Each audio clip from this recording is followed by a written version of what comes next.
এক সময় ছিল যখন গ্রামের ভোর মানেই মেশিনের শব্দ নয়, ভোর মানেই ঢেকির ঠক ঠক শব্দ। আজকের মতো কখন বিদ্যুৎ ছিল না, স্বয়ংক্রিয় মেশিন ছিল না, কিন্তু মানুষ ছিল, পরিশ্রমী, সহনশীল আর একে অপরের পাশে থাকা মানুষ। সেই সময় ঢেকি ছিল গ্রামের প্রতিটি ঘরের অতি আপন একটি যন্ত্র। ধান কাটা হতো মাঠ থেকে, তারপর উঠানে এনে রোদে শুকানো, আর ঢেকিতে ভাঙিয়ে বানানো হতো চাল।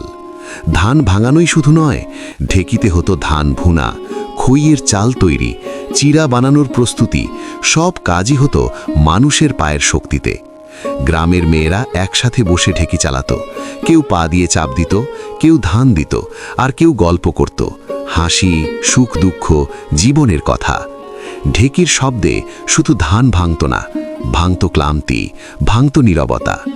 বিদ্যুৎ ছাড়াই চলত কাজ, কোনো ধোঁয়া নেই, কোনো দূষণ নেই, শুধু ঘাম আর সততার মিশেল।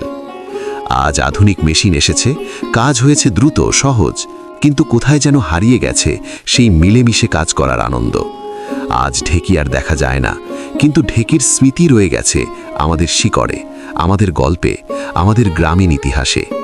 ঢেকি শুধু একটা কাঠের যন্ত্র নয়, ঢেকি ছিল এক সময়ের জীবন, সংস্কৃতি আর আত্মপরিচয়।